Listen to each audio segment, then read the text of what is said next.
Bonjour et encore bienvenue sur ma chaîne, je suis Dolly Lamamou Palace. La parole de Dieu, une épée à double tranchant. Certaines personnes disent que la parole de Dieu se contredit. Mais aujourd'hui, j'aimerais dire que c'est faux et archi faux. Dans le livre de Matthieu 4, c'est l'histoire de Jésus-Christ avec Satan, donc la tentation de Jésus-Christ dans les déserts. Ici, nous allons vraiment voir cette démonstration où le diable utilise la parole d'un côté et Jésus l'utilise de l'autre côté.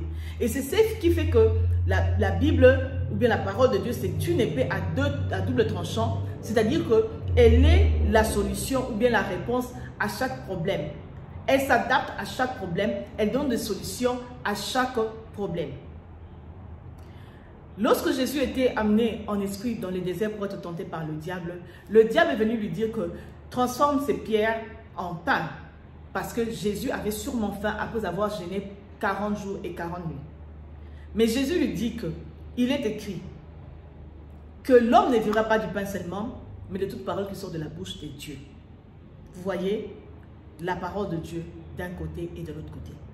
Le diable, comme c'est un malin rusé et persistant, il a continué à dire à Jésus que jette-toi du haut de la falaise. N'est-ce pas qu'il est dit qu'il va envoyer ses anges pour te porter sur leurs mains? Et Jésus lui répondit, il est encore écrit que tu ne tenteras pas le Seigneur ton Dieu. Ainsi le diable s'était retiré. Voilà pourquoi la Bible nous dit, résistez au diable, il fuira loin de vous. Il va continuer, mais après, à la fin, il va finir à partir parce que la parole que nous allons utiliser contre la parole que lui va utiliser va primer et il va finir par partir. Mais il faudrait connaître cette parole de Dieu. Nous sommes appelés à connaître la parole de Dieu, à la lire, la méditer, comme nous connaissons nos cours de droit, de médecine, d'engineering, de finance. Nous devons faire de la même façon. Nous sommes appelés à comprendre la parole de Dieu afin que nous puissions être prêts ou bien vraiment préparés à combattre ce que le diable nous donne comme rabiche sur nous. Et aujourd'hui, nous sommes au mois de décembre où le diable utilise cette astuce-là contre nous. L'astuce de la parole de Dieu, l'astuce de la culpabilité, l'astuce pour nous garder bas, nous garder dans la déprime, pour que nous ne puissions plus avoir espoir. Nous devons aussi être quoi? Agressifs aussi avec le diable. Nous devons prier notre Dieu, faire toutes sortes de prières. Et ici, je veux juste vous montrer que la parole de Dieu qui est une épée à double tranchant, c'est une arme pour nous, pour pouvoir vaincre les astuces de l'ennemi. Lorsqu'il vient te garder dans la culpabilité, il vient te rappeler les choses, ton péché. Toi aussi, rappelle à lui, au diable que Jésus-Christ, il a détruit l'acte dans l'ordonnance nous condamner. Et lorsque tu le rappelles, tu résistes, il va fuir loin de nous.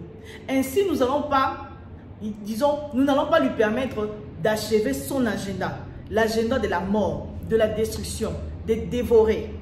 Nous n'allons pas lui permettre d'arriver à ses fins contre nous.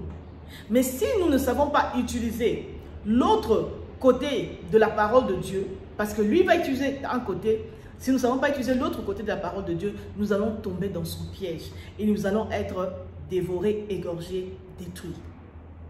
Nous voyons David qui est en train de dire que Seigneur, frappe mes ennemis, que leur nom soit effacé de la face de la terre. Nous sommes entourés des ennemis que nous connaissons, que nous ne connaissons pas. Ils nous tendent les pièges. Le diable est là vraiment pour finir son agenda. Et il faudra que nous puissions être agressifs vis-à-vis de son agenda, afin que nous ne puissions pas tomber. Si David a eu à dire ça à Dieu, prier ainsi, nous aussi nous devons prier de la même façon. Que le Seigneur efface le nom de nos ennemis de la face de la terre, afin que nous ne soyons plus quoi? Dans les turbulences, afin que nous ne soyons plus combattus. C'est vrai, le combat viendra toujours parce que le diable, il est là. Mais au moins, nous savons comment riposter contre eux. Comment est-ce que le mal aussi peut les atteindre? Si Dieu dit que le mal atteint souvent les justes, mais l'Éternel les en délivre toujours. Nous aussi, nous devons nous attendre à ce que le mal puisse atteindre nos ennemis. ce n'est plus le moment de dormir. Ce n'est plus le moment de dire priez pour vos ennemis. Nous prions pour nos ennemis afin qu'ils puissent se convertir. Mais nous, de l'autre côté, nous utilisons l'autre tranche côté de la Bible, de la parole de Dieu, pour faire quoi? Pour combattre nos ennemis, pour effacer leur nom de la face de la terre. Quand Dieu nous dit que aimez vos ennemis, c'est parce que Dieu est incapable de haïr. Il est incapable de haïr. Voilà pourquoi il nous dit qu'il faut que nous devons aimer nos ennemis. Mais aimer nos ennemis ne veut pas dire que nous devons back off devant leurs attaques. Nous devons jeter nos armes devant les attaques. Non, nous devons les aimer, les amener dans la prière à pouvoir se convertir. La parole de Dieu ne se contredit pas, mais c'est une épée à double tranchant. Elle a la solution, disons, à chaque problème. À chaque problème correspond une parole de Dieu qui va apporter la solution. Mais lorsque nous appliquons la parole de Dieu comme A, là où il devait agir comme B, c'est ainsi que les gens disent que la parole de Dieu se contredit. Elle ne se contredit pas. Paul est resté bossu, ou bien avait une bosse au dos ou une malformation. Pourquoi? Parce que Dieu voulait garder Paul humble. Il voulait montrer à Paul que toi, qui étais autrefois un grand, un puissant, un fort, aujourd'hui tu agis, tu travailles pour moi, tu guéris les malades. J'aimerais pas que la graine d'orgueil vienne en toi pour croire que c'est toi qui accomplis, mais c'est moi. Voilà sûrement pourquoi Dieu a gardé Paul dans cet état et lui dire que ma grâce te suffit. Ne cherche pas la guérison. Va guérir les autres en mon nom, mais pour toi là, ma grâce te suffit. Nous voyons encore avec Sarah. La Bible dit que c'est Dieu qui avait rendu Sarah stérile. La parole de Dieu nous dit que dans mon pays, il n'y aura pas de stérile. Tu vas dire que ça se contredit. Non, c'est pour que toi, lorsque le diable te tient dans la stérilité, pour que tu puisses, de l'autre côté, utiliser la parole de Dieu de manière B, pour dire que Seigneur, tu as dit que dans ta maison, il n'y aura pas de stérile, que la stérilité s'arrête dans ma vie. La parole de Dieu ne se contredit pas. Tout ce qui est dans la parole de Dieu, c'est pour nous apprendre. C'est pour que cela nous serve, comme les apôtres le disent, nous serve d'édification. Pour que nous puissions nous accaparer et agir en notre faveur.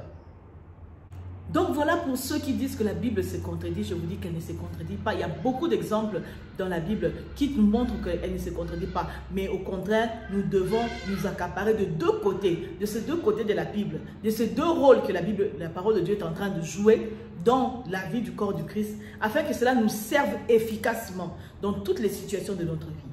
Partagez la vidéo, cliquez sur le pouce, abonnez-vous et on se voit à la vidéo prochaine. Soyez bénis.